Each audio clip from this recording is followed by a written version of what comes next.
Hello and welcome to part 3 of Dev Maths and Statistics Refresher Course, Lecture 7. So we're going to look at probability next, starting with some basic probability notation and rules.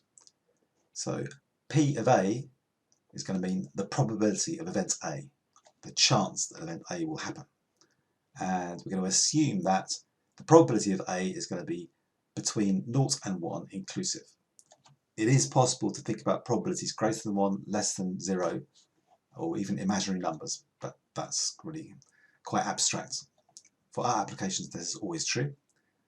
So at one end of this extreme, P of A equals 0 means that A is impossible. And P of A is 1 means that A is certain. Okay, now unfortunately, or fortunately, I don't know, the end of that sentence, that's the last time you're going to meet these people.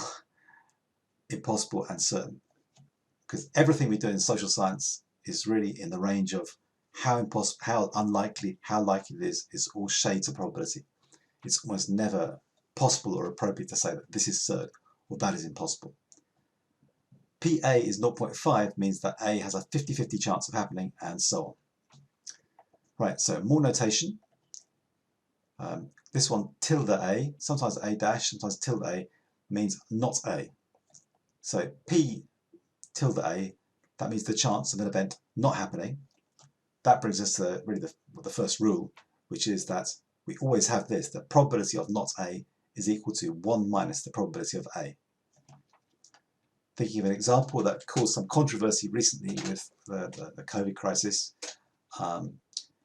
it was estimated that the probability of a single person selected at random, the probability of that person drowning while taking a bath, say in the next year, is approximately this figure here, 0.124.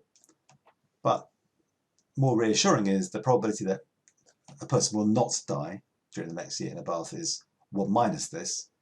So it's reasonably safe to take a bath. So when we get back to face-to-face classes, let's all do that. Okay, so that's the not rule. Then we have or rules and rules. So the probability of A or B is the probability of A plus the probability of B. There's some condition here, if they're mutually exclusive. So classic example of this is with throwing a die, and we want to know what is the probability. So again, this is a situation where you must pause and think about this. If I throw a die, probability of throwing a 6 is, if it's a standard die, is 1 in 6. Okay, so that could be event A, throwing a 6. Event B could be throwing maybe a 5. So the probability of getting a 5 is 1 in 6. Probability of getting a 5 or a 6, just add those two together. Probability of getting a 6 plus a 5 is a 6 plus a 6 is 2/6, or 1/3. So that satisfies the rule. However, let's say I go back again to A is the probability of getting a 6. So A is getting a 6. But let's say that B is getting an even number. So probability of getting a 6 is 1 in 6. Probability of getting an even number is 1 in 2. Let's call it 3 in 6. So according to this rule, that means the probability of getting a 6 or an even number is 1 in 6 plus 3 in 6 is 4 in 6, or 2/3. But in fact, that's wrong, isn't it? Because we have double counted 6. So we've overestimated it, because 6 is both even and it's 6.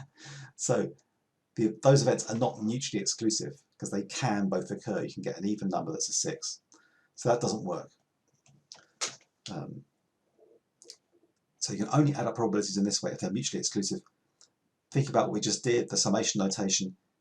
If you generalize this to lots and lots of mutually exclusive events, if only one of these can happen, so you can't have two happening, then the probability of A1 plus A2 plus A3 or A10 is equal to, this means the probability of A1 plus the probability of A2 plus the probability of A3. So you just add up the events if they're exclusive. Probability of A or B, if they are exclusive, so they can't both happen, but also they are exhaustive, which means that that uses up all the possibilities, nothing else that can happen. They can't both happen. One of them must happen. Therefore, PA plus PB is equal to 1. So the prime example of exhaustive events is, as we just had up here, drowning in a bath, not drowning in a bath. So those add to 1. But you could have even number, odd number. And there's no other possibility, so it adds to 1. And if you've got I exhaustive events, you've got a list of events that use up all the possibilities, then if you sum the probabilities, they must be equal to 1. So this is the first rule for what you might call a probability function, that if you sum all the possibilities of different options, you must have 1.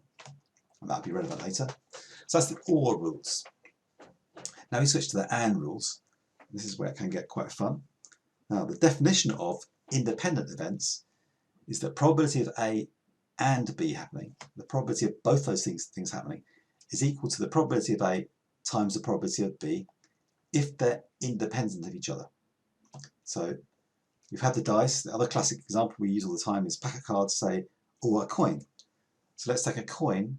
So A can be getting heads on the coin, and B can be, when we throw the dice, getting, let's have a 2. They often have a 2. So probability of A is 1 in 2, because when you throw a coin, chance of getting a heads is half. Probability B, chance of getting a 2 when you throw a dice is 1 in 6. So probability, if I flip a coin and I roll a dice, the probability of getting heads and a 2 is a half times a sixth is 1 in 12, because they're independent of each other, not influencing each other. And here's the thing, when you've got a whole bunch of events, A1, A2, A3, A4, up to AN, the chance of all those things happening, if they're independent, is, and this means you multiply them all together, so this pi is the equivalent of sigma, except instead of adding, you're multiplying them together, the product. Okay, now, just to show you how these rules work, and also crucially their limitations, we're going to go for an example. So you want to do some analysis, maybe of migration patterns or trade patterns, or the diplomatic relationships between countries. Got a group of 4 countries, and you want to choose 2 countries from this list of 4 at random. So you might use a computer, where you write down the names of the 4 countries on a list and put them in a bag, pull one out, and then crucially here, you put the piece of paper back in the bag and pick again. So you're picking the second country from the same list of 4. And there's 1 high-income country, 1 middle-income country, and 2 low-income countries. So you want to see, well, what could you get? And a handy way of visualizing what could happen is to put the possibilities on a probability space diagram like this. So country 1, we could get high income, middle income, or low income. Same for country 2. And because there's 2 low incomes, it's got 2 rows for that and 2 columns. These are all the possibilities. So what we want to know is, what's the probability that they are both low-income countries, for example. So if you wanted to look for that and use this to work out what's the chance of getting both low-income countries, well, that means that you're trying to end up in here. So there's 4 out of the 16. So we should be looking at a quarter, hopefully. And does that work with the rules? So probability that the first is a low-income country is 8 out of 16. So that's the chance of all those there give you first country is low income. All these here give you second country is low income. So in both cases it's 8 out of 16, which is a half, which is kind of obvious. 8 out of 16 and 8 out of 16. And the probability that they're both low income we can see is 4 out of 16. So 8 out of 16 is a half, this is a half, so a half times a half does actually give you a quarter. So in this rule is working here, the AND rule. Because the probability that the first is low income and the second is low income is equal to probabilities first is low income times probability second is low income. Yeah. So these events are independent. However, the limitation is that I said at the top, hey, look, we can get looking at migration or trade between the countries, so it makes no sense to choose the same country twice. So what you really want to do is choose one at random and then choose one at random, cross it off, choose another random. Or if you're picking out of a hat, you don't put it back in the hat. The second one comes from the remaining three, which means that this diagram needs to be amended. So it comes like this. So what I've done is shaded in the middle ones to show you can't have the same country twice. And now there's only 12 possibilities. Go through the same results again. The chance the first is low-income country is 1, 2, 3, this time 6 out of the 12, still a half. Chance the second one is low income is still these 6 here, 1, 2, 3, 4, 5, 6 out of 12, so still a half. But the chance of them both being low income is now just 2 out of 12, which is a sixth. And according to my maths, a half times a half does not give you a sixth. So this time, probability is first is low income and second is low income is not equal to probability is first times probability is second. So the events are not independent because that rule does not work. So what you need is to adapt this rule to dependent events, which needs the theory of conditional probability. In this case, if the first country is chosen, okay, so suppose the first country has been come out of the bag and we know that it's a low-income country. In that case, the possible overall combinations we can get then are just the bottom two rows. So if we pick, after we pick this, if we got here, it's low income, then there's no point thinking about these rows, they're now impossible. So when we pick country 2 out, we can only get one of these ones here. So it's changed the probability of what happens when we pick country 2. It's given us only 6 possibilities, and the chance of getting a low income out of those is just 2. So after picking country 1, if it's low income, there's 6 left. 2 of these would give the second one. So we adapt. Instead of probability second is low income, we adapt that and say, what's the probability the second is low income, given that the first is low income? So this is a conditional probability.